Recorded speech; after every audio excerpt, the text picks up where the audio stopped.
제202강입니다. 단락번호 3-1 제1장 물권법 서론인데 여기 이제 물권법 시작본입니다. 물권법 시작본이기 때문에 먼저 법전을 한번 보고 갑니다. 법전 물권법 조문이 많아서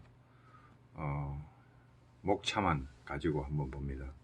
제2편이 물권이고 제1장 정칙 물권 정칙이 있고 그 다음에 이제 2장 점유권이고 여기서부터 이제 물권 각칙이라고 봐야죠. 제2장이 점유권이고 제3장의 소유권, 소유권이 1절 한계, 2절 취득, 3절 공동소유가 있고 점유권, 소유권, 이제 4장이 지상권입니다. 5장이 지역권, 6장이 전세권.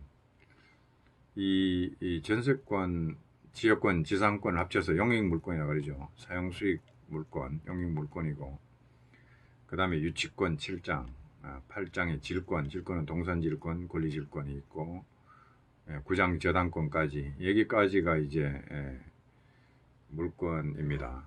그 물권의 이제 종류가 다 목차에 있습니다. 있고 물권법 청칙부터 설명이 들어갈 텐데, 자 먼저 이제 교재의 목차를 한번 보러 갑니다. 목차를 물권법 내용 제끼면서 보면 너무 힘들어서 맨 앞에 가서 목차를 보면 제3편 물권법이고 제1장이 물권법 서론이고 제2장이 물권의 변동이고 한 장 넘어가면 제3장의 기본물권의 1절 점유권 2절 소유권, 그러니까 점유권과 소유권이 기본물권으로 되어 있고 제4장 넘어가면 용익물권이 지상권 1절, 2절 지역권, 3절 전세권, 이 세 개가 용익물권이고 담보물권이 총설이 있지만은 2절의 유치권, 3절 질권, 4절 저당권, 그 다음에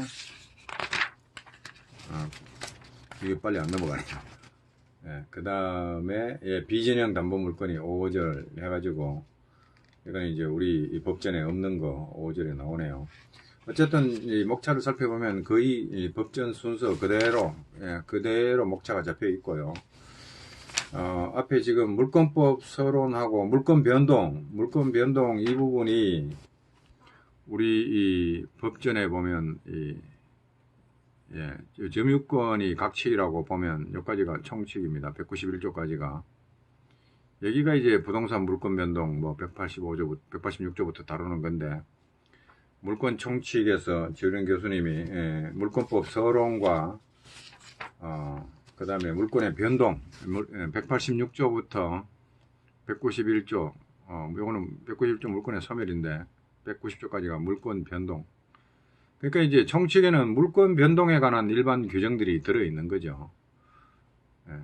이 부분을 이제 앞에서 물권 제2장 물권 변동에 설명할 거고, 그 이전에 물권법 서론, 물권법을 시작하면서 서론을 설명을 합니다. 이제 교재에 읽어 나가면 되는데, 이 물권법도 마찬가지로 거의 법전 순서로 편제가 되어 있기 때문에 법전하고 맞춰가지고 교재를 읽어 나가면 지울링 교수님이 워낙 잘 서술을 해놨기 때문에 이 내용을 다 못 익혀서 문제지, 익히면은 민법에 도사가 될 수 있는 내용을 충분히 담고 있습니다. 그러니까 법전 보면서 열심히 교재 내용을 이해하기 위해서 노력하는 가운데 물권법 실력이 향상될 거라고 봐요. 자, 185조 먼저 한번 보고 갑니다. 물권의 종류에 물권은 법률 또는 관습법에 의하는 외에 임의로 창설하지 못한다 하고, 그 다음부터 186조부터 물권 변동 요건들을 규정을 하고 있어요. 자, 교재에 보면 3-1로 왔습니다. 물권법 1 물권법 2는 뭡니까? 3-5에 2가 물권입니다. 2가 물권의 본질 이런 거 설명하고, 그 전에 물권법에서는 물권법의 개념 및 기능, 그 다음에 이 물권법의 법원, 3-4 물권법의 특질, 이 부분을 설명합니다. 자, 물권법의 개념 및 기능은 읽어보면 다 알고 제가 주목하는 거는 1, 2, 3, 네 번째 줄에 맨 끝에 사유재산제 투자분 각종 재화에 대한 배타적 지배, 배타적인 지배 이용 관계를 규율하는 부분, 이것이 실질적 의미의 물권법이다.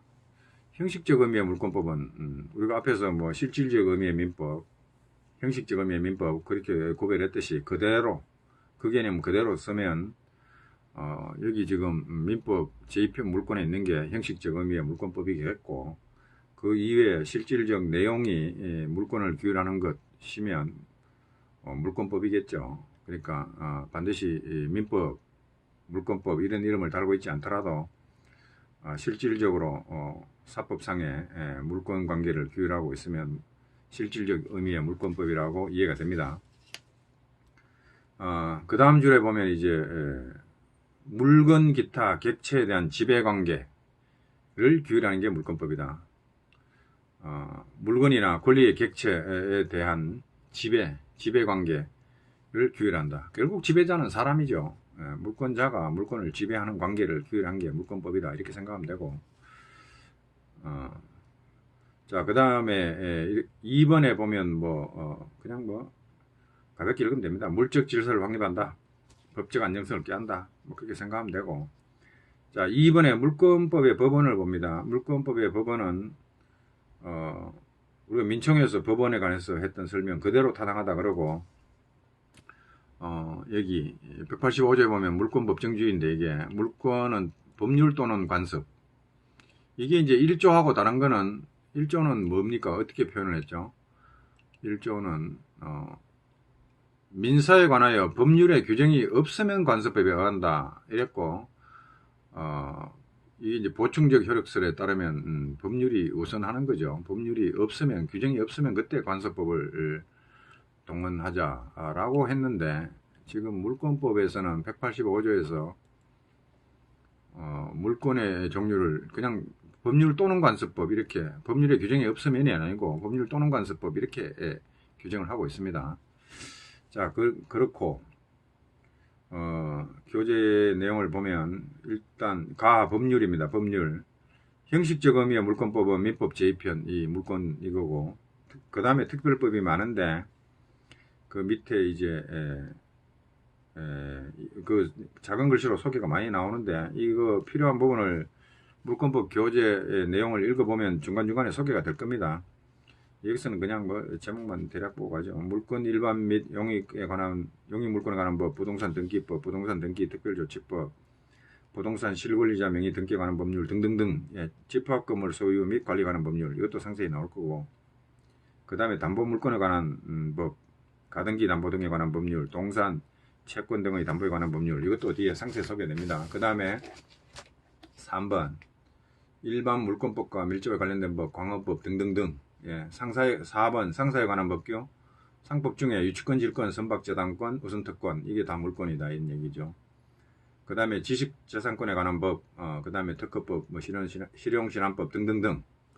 이런 법들이 물권과 관련이 있다, 이런 얘기고, 별로 주목할 만한 내용이 없어요. 그 다음에 관습법으로 갑니다. 관습법은 민법 전반에 걸쳐 중요한 법원이 된다. 민법 1조에서 법률의 규정이 없으면 관습법에 의한다고 했으니까 법원이 됩니다. 법원이 되고, 물권법에서도 법원이 되죠. 법률 또는 관습법에 의하는 외에는 임의로 창설하지 못한다. 이 지금 물권법정주에서는 조리가 빠졌습니다. 그죠? 조리에 의해서 창설하면 안 되는 거죠. 그러니까 법률 또는 관습법에 의해서만 창설할 수 있지, 조리에 의해서 창설을 할 수는 없는 걸로 일단 정문상 그렇게 생각이 드네요. 그래서 관습법은 물권법 영역에서도 굉장히 중요하니까 185조에 넣어놨겠죠. 그런데 1조에 관습법 얘기가 나오는데 물권법에 다시 또 관습법 얘기가 나온다 이거죠. 그러면 이 185조 이거 왜 또 관습법이라고 다시 재론을 했느냐, 이 의미에 관해서 보충적 효력설, 대등적, 변경적 효력설의 다툼이 있고, 지훈 교수님은 이거는 보충적 효력 범위 안에서 정립돼야 된다 이거죠. 그래서 그 뒤에 즉 제185조를 제1조의 특칙으로 이해하면 안 된다 이 말인데, 이게 무슨 말인가? 생각을 해봤는데 이런 얘기죠. 1조는 법률에 규정이 없으면 관습법에 따르라고 정했습니다.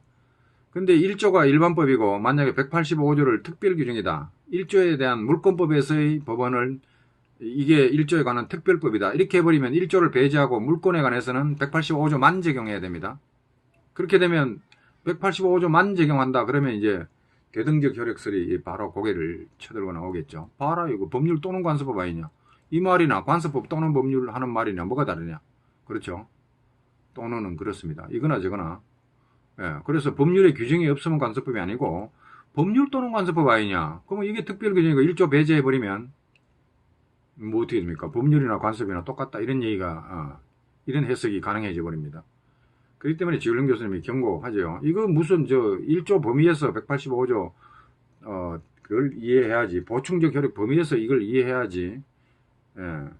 1조의 특칙이다 그래가지고 물권법에서는 법률이나 관습법이랑 똑같다. 이렇게 생각하지 말자. 예.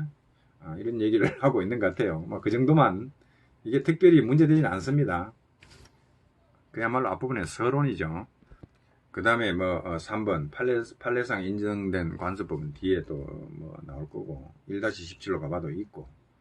자, 그 다음에 이제 3번에서 물권법의 특질을 논합니다. 채권법과 비교해서 그렇다는 얘기죠.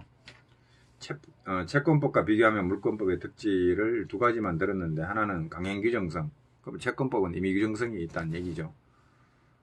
그 다음에 고유법성. 고유법이 아니면 무슨 법인가요? 보편법인가요? 세계 보편법인가요? 그 반대말은 모르겠습니다. 여하튼 우리나라 고유의 특성이 강하다. 그러니까 고유법이다. 이렇게 하겠죠. 수입된 법이야. 수입품이 아니고 고유 생산품이다. 그런 뜻 같은데. 자, 그 다음에 1번의 그 강행규정성을 봅니다. 채권법은 특정인 사이의 상대적 관계를 규율하는 관계로 임의 규정이 많고, 자기들 상대적 관계니까 자기 두 사람에게만 영향을 미친다 이거예요. 채권자, 채무자에게만 혜택이 있잖아. 다른 사람한테 영향을 안 주는 게 원칙입니다. 그렇기 때문에 자기들 마음대로 하면 되지 뭐. 그러니까 굳이 민법 갖다 강행 규정적으로 들이댈 필요 없이 사적 자치, 자기들 마음대로 하게. 그 마음대로 해봐야 두 사람 사이에서 마음대로 하는 거지. 대한민국 국민 전체에게 영향을 미친 거 별로 없습니다. 그러니까 내버려둬라. 임의규정, 그러니까 채권법은 임의규정으로 하고 굳이 강제하지 않아도 된다 이런 얘기고. 물권법은 다르죠. 물권법은 배타적지가 아닙니까? 이거 내 거다 해버리면 대한민국뿐만 아니라 이 지구상 모든 사람이 그 소유권을 침해하면 안 됩니다. 물권법. 그러니까 배타적 지배관계다. 이렇게 되면 이거는 네 맘대로 해라가 아니고 어느 정도 강행 규정으로 구성을 해가지고 다른 사람 그 수많은 사람들과 이해관계를 조절하려면 강행 규정으로 해야죠. 저그들 마음대로 하게 내버려두면 안 되죠. 그래서 이제 물권법은 그런 특질상 대부분 강행 규정으로 본다 이런 거고. 그 첫 번째로 물권은 물권 법정주의. 임의로 창설하지 마라 이거죠. 물권의 어떤 내용을 유형을 법이 만들어주는 대로 따를 것이지 너희들 마음대로 이런 물권 저런 물권 수천 가지 만들어 가지고 어지럽게 하지 마라 이 말입니다. 물권의 배타성 때문에 그런 것 같다 이런 얘기죠. 그 다음에 여하튼 그 두 줄 내려오면 물권의 배타성에 관한 공시 요청 때문에 물권이 거의 정형화되어 있다. 그렇게 되어 있고, 채권법에서는 사적 자치가 이제 넓게 허용이 되고, 그러나 물권법에서는 특히 내용 결정, 물권의 내용이 정형화되어 있다는 겁니다. 지 마음대로 소유권을 갖다가 소유권 속에 사용권능, 수익권능, 처분권능 있다니까 지는 또 이상한 권능 가가지고 막 집어넣어가 지 마음대로 소유권 내용을 만들어가지고 이거 소유권이다 등기해주세요. 이런 거 안 된다 이거죠. 그래서 유형을 강제합니다. 그 다음에 공법적 규제가 많은 건 그때 가서 보면 되고, 그 다음에 다음 페이지로 넘어가서 고유법성입니다. 고유법. 우리나라에 고유한 거다 이거죠. 채권법은 재화를 이동시키는 거기 때문에 세계 보편적이다 이거죠. 어느 나라 가나 채권법은 비슷하다 이런 얘기 같고, 그 다음에 재화관계, 그러나 이 물건에 대한 지배관계, 이거 내 거다 건드리지 마라 이런 물권법에 있어서는 세계 보편성보다 고유법, 대한민국, 한국 고유의 색채가 강하다. 우리 사회의 특성을 반영하는 그러한 물권법이다. 뭐 그런 것 같은데 1조와 185조가 고유법을 그러니까 이 법률은 사실 독일에서 들어온 건가요? 독일에서 들어온 법률 같고 그러나 우리나라 관습법, 한국 관습에 의해서 물권의 이 법원이 되니까 이 관습법을 통해서 우리나라 고유법이 여기에 포섭될 수 있다. 이렇게 보네요. 근데 저런 것은 그 뒤에 바로 받아칩니다. 그러나 저 물권법 규정 대부분이 유럽 대륙의 물권법 개성한 거 아니냐. 그래서 뭐 우리나라 거 뭐 전세권 빼고 나면 뭐 별로 고유법도 없는 것 같은데 어문스럽다 막 이라고 넘어갑니다. 넘어가면 돼요. 중요한 것은 고유법이냐 아니냐가 중요한 게 아니고 민법 제 몇 조가 어떻게 해석 적용되느냐가 중요합니다. 그 다음에 이제 참고가 나오는데 자 우선 참고 이 부분 시험에 안 나옵니다. 여기 뭐 읽어보면 이 대단히 어려워가지고 이제 수험생 때 제가 공부할 때 저는 다 읽어봤어요. 이건 무슨 뜻인고 뭐 같이 준 사람 없고 다 짐작으로 했죠. 막 이런 뜻 같은데 이런 뜻 같은데 아닌데 이런 뜻 같은데 이 생각을 많이 해봤습니다. 그럼 이런 생각을 하면은 시험에도 안 나온 거 뭘로 생각 안 했냐. 시험에도 안 나와도 일단 책에 있으면 궁금하지 않습니까? 그래서 쳐다보는 거고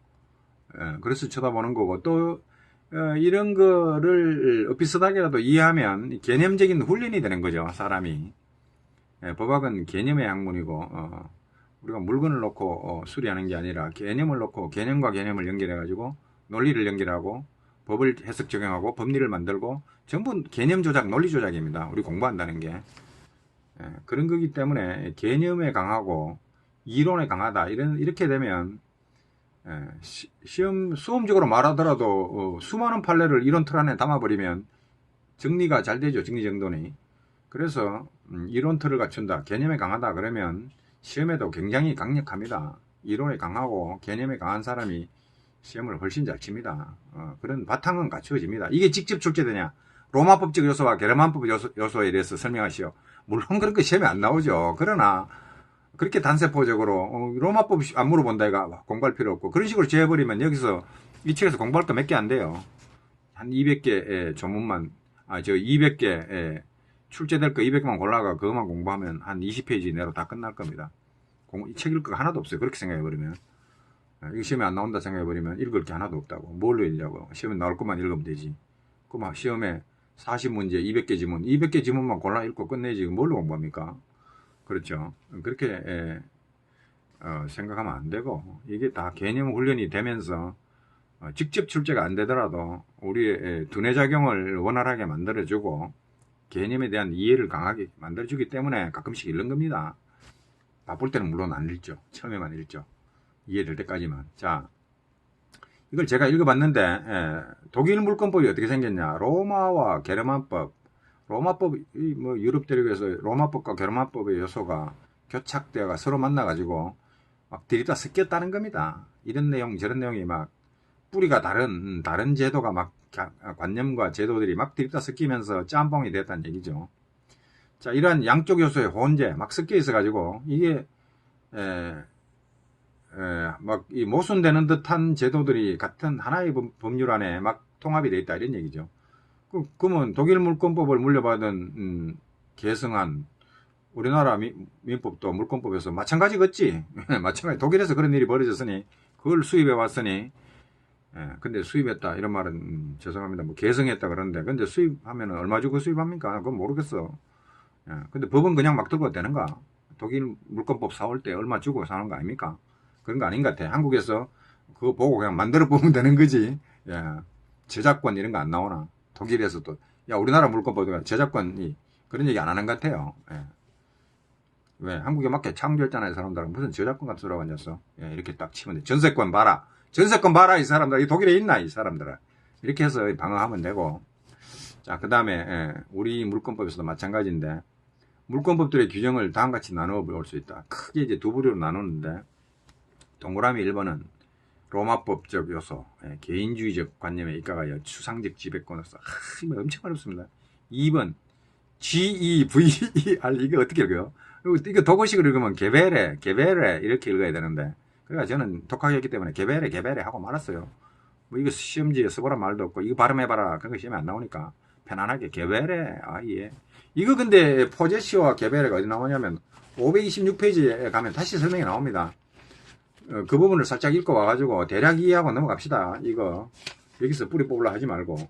자, 526페이지에 가면은 나의 포제시오와 이 포세시온가 포제시온가 이거 뭐 어느 나라 이거 저 단어야 나 그것도 몰라. 개베레는 독어라고 치고 이 포제시오를 독어식으로 읽으면 포제시오가 될 거고 뭐 이탈리아는 어떻게 읽나요? 뭐 포세시오 그러나 콜로세움 이런 거 모르겠다. 포제시오. 이제 저는 막 편하게 포제시오 엄마 포제지온가 포제시온가 대략 읽었습니다. 법대에 나온 사람들한테 물어보세요. 어떻게 읽나? 저는 뭐 포제시오 포제시오 개베레 이 내 맘대로 읽는 거야. 틀렸으면 뭐 고쳐 읽으면 되고 저는 이 발음 틀립니다. 그렇다고 POSSE 이렇게 읽을 수는 없고 바쁜데 그래서 로마법의 포제시오와 게르만법의 개베레의 점유제도가 있는데 자 여기 보면 로마법 이 사람들은 사실적 지배와 법률적 지배를 분리를 시킵니다. 이 사람들은 참 머리 좋은 사람들이야. 어떻게 물건을 딱 지배하는 걸 딱 보고 야 이거 법률상 지배 관념상 지배입니다. 머릿속의 지배와 손가락이 지배하는 거 현실상 지배가 다르다 이렇게 이걸 개념적으로 분리할 수 있냐 이거야. 이 사람들 대단한 사람들이야. 로마법 사실상 지배와 법률상 지배를 분리해서 생각을 했다는 거 아닙니까? 머리 되게 좋네 이 사람들. 어떻게 사실상 지배와 법률상 사실적 지배와 법률적 지배를 어떻게 분리할 생각을 했어. 그래서 법률적 지배 이거이 바로 소유권이다 이렇게 생각을 했다 이거죠. 이렇게 생각해가지고 그러면 사실상 지배는 뭐야? 그게 바로 점유라는 것이야 이 사람아. 이 점유가 포세시오 포제시오라는 게 점유라는 게 있어. 그럼 법률상 지배권이 없는데도 사실상 지배하는 게 이게 포제시오야? 이렇게 이 사람들 참 생각 많이 했어. 그래가지고 거기서부터 점유보호 청구권 뭐 등 나오는데 이거는 점유법 할 때 보고 자 어쨌든 자 포제시오가 그런 거라는 겁니다. 사실적 지배로서의 점유 법률상 지배와 분리시킨 개념으로 사실상 지배 점유라는 개념을 이 사람들은 생각을 했다. 참 대단합니다. 반면 게르만법은 뭐냐? 게르만은 그냥 막 밀어붙이는 그런 게 어딨노? 이래가 사실성을 권리의 표현 형태로 본다. 뭐 손가락에 뭐 거머쥐고 있네. 이 사실 상태가 권리를 표현한다 이거요. 거머쥐고 있으면 지그지 그게 뭐 이 로마 사람들보다 머리가 덜 발달했나 왜 이러고 있어. 손에 거머쥐고 있으면 다 지끄라 이거야. 사실 상태 거머쥐고 있네. 사실상 지배를 하고 있네. 그러면 그거 권리 있네 이렇게 봐버립니다. 사실 상태는 권리의 옷이다. 여기 우리 책에는 사실성이라고 했는데 제가 막 사실성 성자 들어가면 말이 엄청 어려워져. 그래 사실 상태라고 쉽게 고쳤어. 사실 상태가 권리의 옷이다 이거야. 권리가 어디 있냐? 그 사람 손에 쥐고 있으면 그 사람이 이 사람은 권리자지. 이 사실 상태가 권리를 반영하고 있다고 생각을 해버립니다. 권리가 있으니까 그거 쥐고 있겠지. 이 사람들 참 순진해. 훔친 거 생각도 안 해. 막 그래 생각을 해요. 그래가지고 이걸 갖다 개베레라고 합니다. 이 게르만법의 개베레입니다. 개베레는 권리를 표현하고 있다 이거요. 손에 잡고 있으면 그게 소유권을 표현하는 거지 이 사람은. 로마 사람들은 웃기거든요. 이 사람은 사회상 지배하고 법률상 지배가 다른데 이 사람들이 이래가지고 둘이서 생각이 좀 달랐다. 이래가지고 근데 이게 문제는 이 독일 민법에 다 이 양요소가 다 들이다 섞여가지고 있다 이 말이죠. 이게 참 어렵습니다. 여하튼간에 여기까지만 파악하고 앞으로 옵니다. 와가지고 대략 봅니다. 자 이런 건데 1번 로마법 포제시오 이 개인주의적 관념 이 사람도 전부 다 개인주의야. 그러면 게르만법은 뭔가요? 단체주의인가요? 근데 그런 말은 없어. 왜? 근데 뭐 우리가 짐작해 볼 때 로마법이 개인주의다 그러면 그 대비시키는 게르만법은 뭐 개인주의 성향이 약하다 봐야지. 단체주의까지는 안 가더라도 개인주의 성향이 로마법보다 약하니까 로마법에 개인주의라고 붙여놨겠죠. 개인주의적 관념에 입각해가지고 추상적 지배권. 추상적 지배권. 이 사실상 지배는 현실적 지배입니다. 구체적 지배입니다. 손가락으로 꽉 잡고 있어 이거는. 근데 손가락 안 잡고 있어도 그거 내 거다 할 수 있는 이 관념적 지배, 추상적 지배. 이 법률상 지배를 이거 소유권의 개념으로 딱 정립을 했어요. 그 점유하고 다르다 이 사람아. 법률상으로 마땅히 그래야 한다 지배할 수 있다는 것과 내가 지배하고 있다는 것은 다른 개념이요. 머리 좋다 이 사람들 막 이렇게 생각을 해버려. 해보러 좋다 막 해보러. 이렇게 해버리니까 이 소유권을 중심으로 개인주의적으로 추상적으로 이렇게 판단을 하는데 굉장히 이 사람들 뛰어난 사람들이야. 로마법이 포제시오가 로마법이 이제 포제시오, 이게 소유로부터 분리된 점유 이런 게 가능하다고 생각을 합니다. 이 사람들은. 대단하다. 그래가지고 로마법에서는 일물일권주의. 근데 이거는 일물일권주의는 왜 하는지 모르겠어. 소유권 중심으로 가다 보니까 일물일권은 사실 소유권에서 거의 관철됩니다. 저당권은 한 부동산 여러 개 있잖아요. 1순위, 2순위, 3순위. 예. 1순위 다 먹고, 남으면 2순위 먹고. 여러 개의 부동산, 하나의 부동산에 여러 개의 저당권 성립이 가능해요. 근데 일물일권주의, 이거는 아무래도 소유권 중심으로 파악한 제도다. 하나의 물건에 하나의 권리만 존재해야 한다. 물건만. 이거 소유권 중심으로 가는, 소유권에 거의 적합한 얘기입니다. 일물일권이. 그러니까 소유권 중심의 사상을 만들어내다 보니까 일물일권이다. 소유권이 하나밖에 없지. 왜 두 개가 있냐. 저당권 생각해봐라 이 사람아. 바로 칠 수 있는데 참죠. 자, 일물일권주의 맞다 좋아하니까 이제 로마 사람들 신났어. 예, 모든 법은 로마로 통한다. 뭐 이따위 소리 해서 하면서 소유권과 점유가 분리된다. 소유권과 법률상 지배와 사실상 지배가 분리되기 때문에 사실상 지배가 점유 아니에요. 그럼 소유와 분리 가능하네. 맞다 막 이래 가고, 중첩적 소유관계 부정한다. 일물일권인데 무슨 중첩적 소유관계가 어딨어?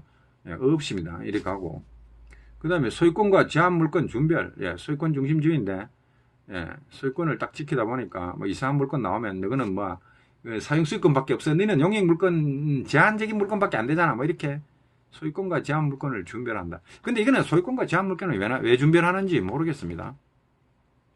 예, 로마법에. 예. 이거 되겠네.